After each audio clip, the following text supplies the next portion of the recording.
Man, let's talk about discipline, baby. Because if your discipline keeps breaking down, it's probably not because you lack willpower. It's probably because you are trying too much to rely on motivation instead of building the discipline stack. And once you understand this, everything starts to move differently.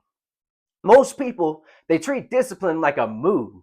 When they feel good, they execute. But when they don't, everything slips. High performers, they don't rely on feeling ready. They build systems that keep them moving, even on the low energy days. And one of the most powerful systems that you can build is what I call the discipline stack. A discipline stack is simple.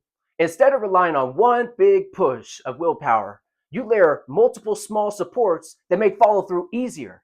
Because discipline by itself, man, that's fragile. But discipline that's supported by structure, that's where consistency becomes sustainable. So if you want to stop starting and stopping, focus on building these four layers into your discipline stack. Layer one, identity clarity. Everything starts here. If your identity is fuzzy, if you don't know who you are, your discipline is going to be inconsistent every time. You need to get clear on this question. What kind of person am I actively becoming? Not someday, but right now. Because when your identity is clear, your decisions get faster and your standards get cleaner. Layer two, one non-negotiable daily. Next, you anchor your day with one action that always happens. This is your baseline win, your minimum standard. Small? Man, that's fine. But it has to be consistent because this is what stabilizes you and your self-trust over time. So no matter how chaotic it gets, remember, one thing always gets done. Layer number three, environment design. Man, I want you to look around you. What is your environment right now? How is this thing influencing you? This is where most people underestimate the game. Your environment is either helping your discipline or quietly working against it. So ask yourself, what distractions can I remove? What friction can I reduce? What spaces naturally bring out my focused self? Because I don't know if you know physics, but in physics, friction is when two surfaces collide together and one of them gets stuck on the other one, man. And it keeps riding that stuckness until it can't get away. And hey, that's what friction wants, man. When your environment supports your goals, though, discipline requires far less force.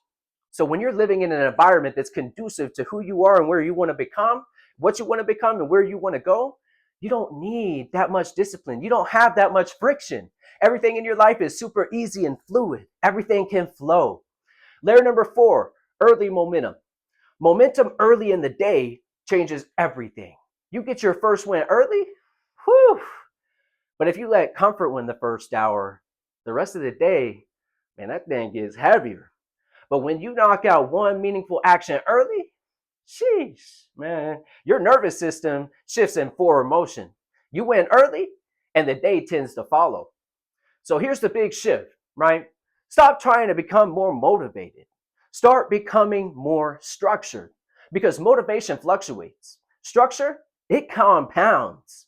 And the people who move the fastest long term are rarely the most hyped. They're the most system supported. If your discipline has felt inconsistent before, good. Now you know why. Not a character flaw, just missing a structure. Build your discipline stack and watch how much easier forward momentum and forward motion starts to feel. So if you're serious about building real consistency, follow for more conversations on discipline, identity, and momentum. And I want you to comment stacked if you're building your discipline stack daily now. Until next time, man, I'll see you on the next one. Peace.